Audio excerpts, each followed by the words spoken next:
So here's the good news for the Bears. That loss gets you a better draft pick, and it's a nail in the coffin for this Bears staff. So bad franchises find ways to lose games they should win. Chicago was a better team yesterday. Yesterday they were. They got rid of Shane Waldron, the coordinator. Clearly it worked. Caleb, they scored on 4 of their first 5 drives. There were no 3-and-outs. They schemed up easy completions for Caleb. This is what we've been preaching for 3 weeks. He's a rookie. Do what Sean Payton's doing with Bo Nix. Screen up some layups. And that allowed him to be the great athlete he is. So the Bears were better. They got the ball out quickly. It was like, oh, the offensive coordinator who came with a dicey reputation, he was the problem. Looked like a real team. I mean, they dominated time of possession. I mean, Green Bay's excellent. Green Bay's a top 10 organization. They're a top 3 organization in the last 20 years. And they've dominated this organization in Chicago. Chicago outplayed them. Chicago's offense with a rookie quarterback looked pretty good. They dominate time of possession. They were very good on third down. They did everything right. But this is where we saw it in the Hail Mary. Close game. This isn't college football. Most teams aren't the Lions where they're bulldozing people. It comes down to a series of situational, circumstantial moments.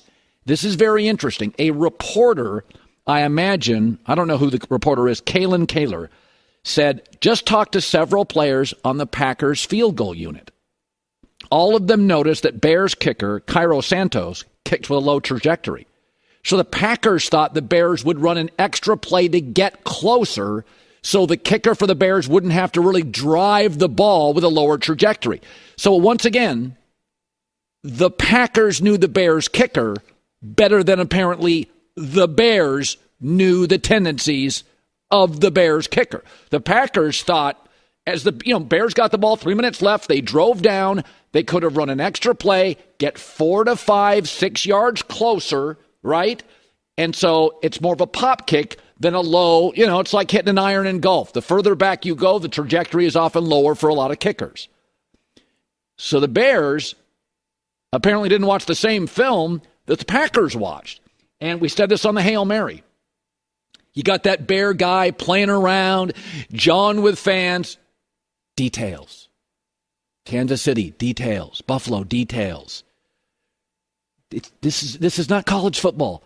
Chicago outplayed them. Chicago dominates time of possession, yards, third down. Chicago is a better team.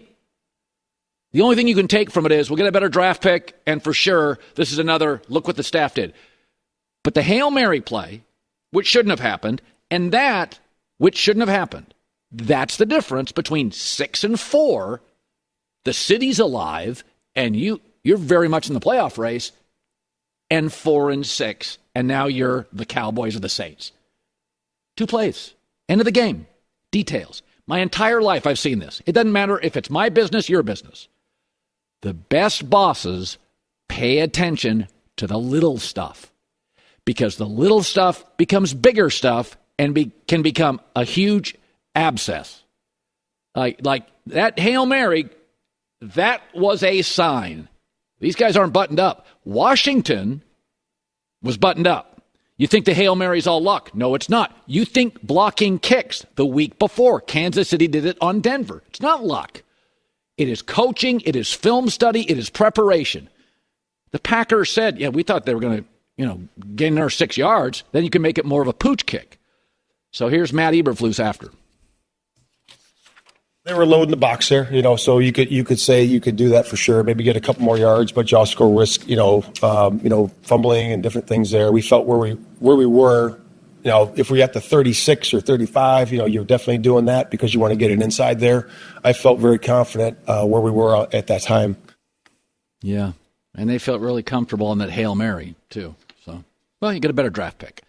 All right, for the last 5 or 6 years, we've kind of looked at the San Francisco 49ers the way we look at Detroit now. Like, they got more good dudes.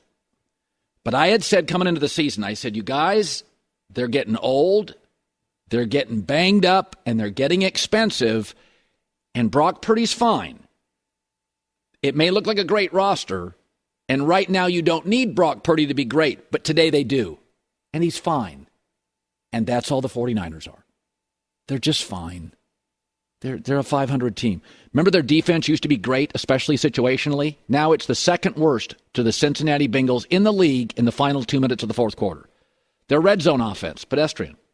They don't fool people. They don't overpower people.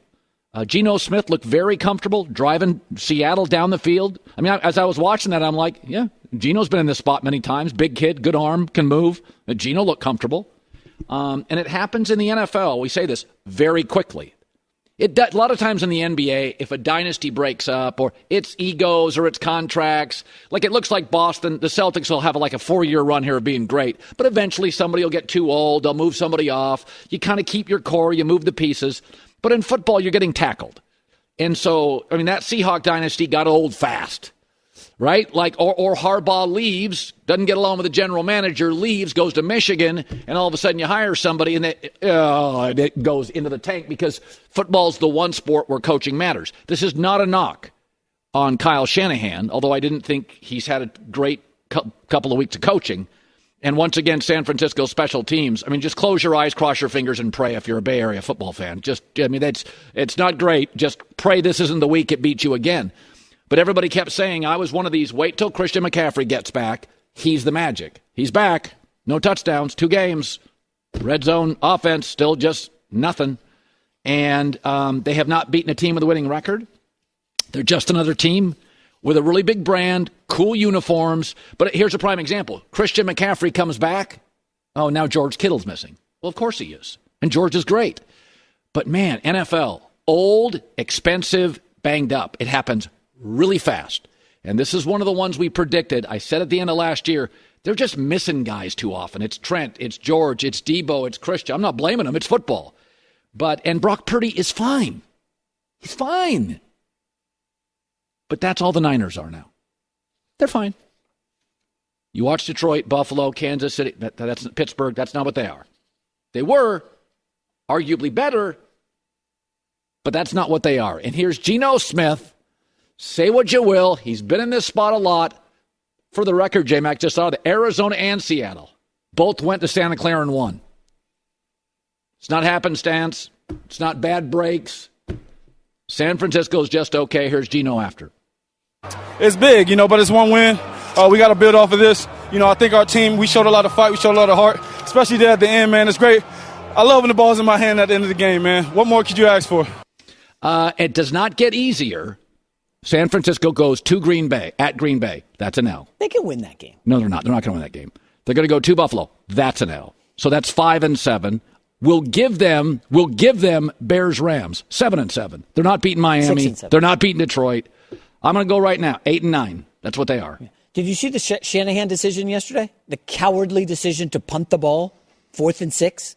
Like, if you can't get 6 yards, you don't trust any of your special teams guys. You're on your backup punter. Your kicker, you can't trust him. Shanahan was just coaching scared late. This is another fourth quarter that Kyle Shanahan screwed up. Colin, Niners got some big problems because you know who they got to pay this offseason. Brock Purdy's waiting for that big money. He's not going to get it early. How are you going to do it? You can't. How you going to? I don't know what you're going to give him. You don't have to pay him next year, do you? You got to pay him something this offseason, yeah. I don't think you do. He wants money. I will say this.